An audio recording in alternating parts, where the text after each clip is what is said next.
Ihde.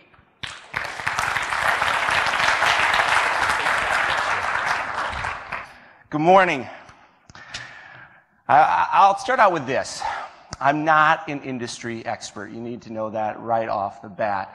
But I enjoyed getting to know several of you last night at the ranch and hearing more about the intricacies of your work. But I'm not an industry expert. But I am an expert on personalities. I know people. I know personalities. I know the power of understanding your own personality and how it can increase your personal and professional effectiveness. I know most groups embrace this process. They find this process fascinating.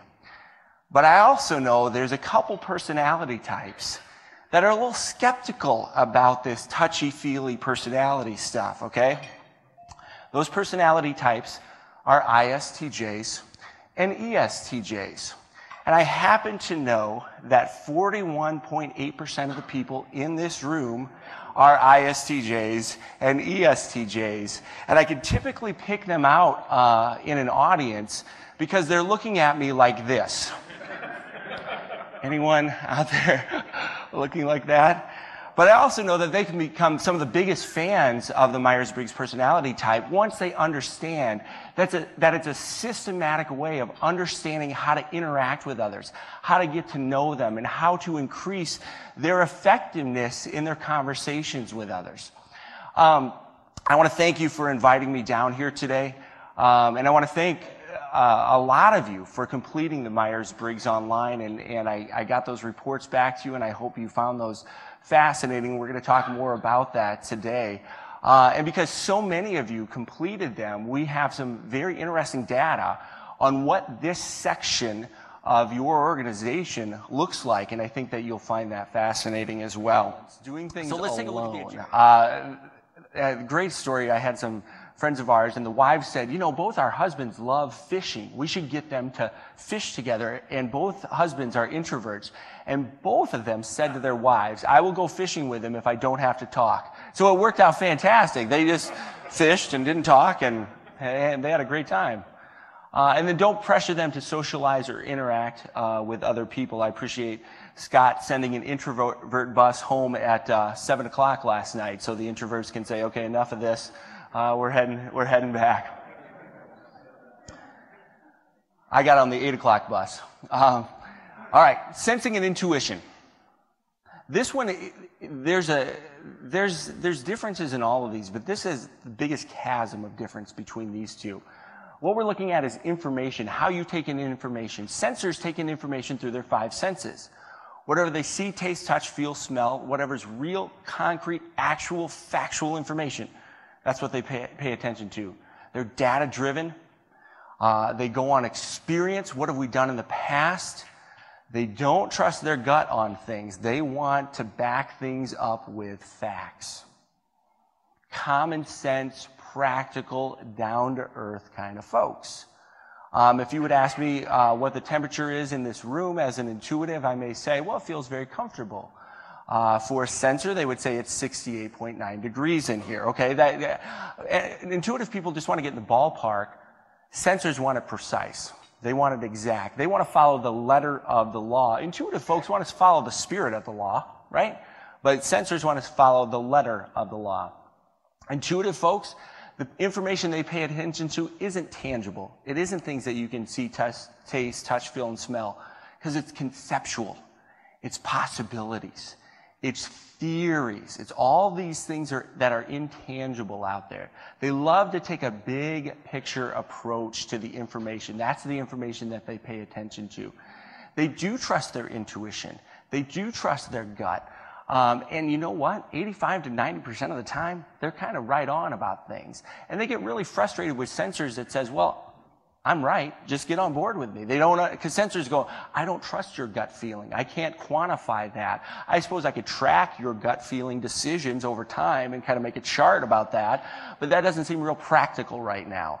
So forgive me if I don't trust your gut feeling on this, and I want to back it up with some data.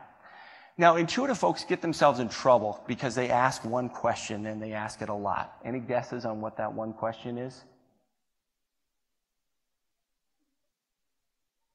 Why? Why do we do what we do? That's what intuitive folks want to know. It's not that sensors aren't interested in the why. Sensors are interested in the what. What are we going to do? What's the work in front of us? How do we get this done? Intuitive folks want to say, why are we doing this? How does it connect to our core values? How does it connect to our vision? I don't want to do any work unless I know it's connected to something bigger. It's got to make sense to me on some level. And so intuitive folks, it seems like they're being obstinate or stubborn or maybe even a little lazy when they ask that question, but really they want to know, what's my motivation? Why are we doing what we're doing in this situation? And if you remember The Far Side by Gary Larson, that guy was pretty intuitive. Some of his stuff was really, really out there. You had to be on the same wavelength to follow his stuff. So any questions or clarifications on this one? Yeah? Is there a high degree of correlation between introvert and extrovert sensing? Nope. No, they're totally separate dichotomies. Yeah. So I got to pick on, let's take a look at some statistics here. This is where the U.S., this is about a 60-40 split. And this is where, when intuitive folks say, people just don't get me sometimes, that's because they don't. I mean, there's just not a lot of people out there that get them. But when two intuitive people find each other, something magical happens. They just get each other on a whole other level.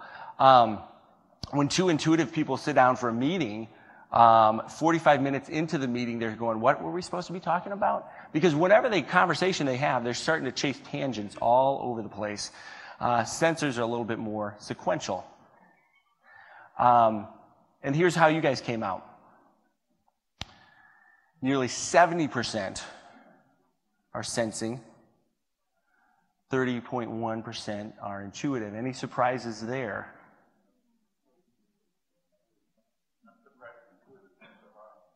Surprising that intuitives are so high?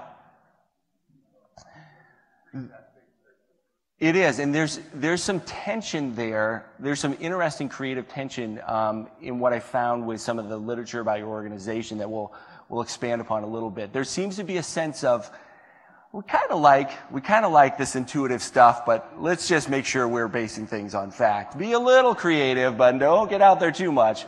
Come back down to earth. So I got to pick on intuitives a little bit. Intuitives can be creative, but not always practical. And these are actual patents that people have applied for. This is an aquarium watch for those people that wanted to have live animals on their wrist and a watch at the same time. These intuitives needed sensors in their lives. So they say, no, don't waste any more time on this idea. Do you need a diaper on your parakeet? Is that a problem for you? Don't chase that idea. There's already a patent on it. Want to walk your snake, but just don't have a leash for it? This guy came up with a way to solve that problem. And this last one, honestly, is the best. I can't believe that someone applied for a patent on this. This is a nose pick.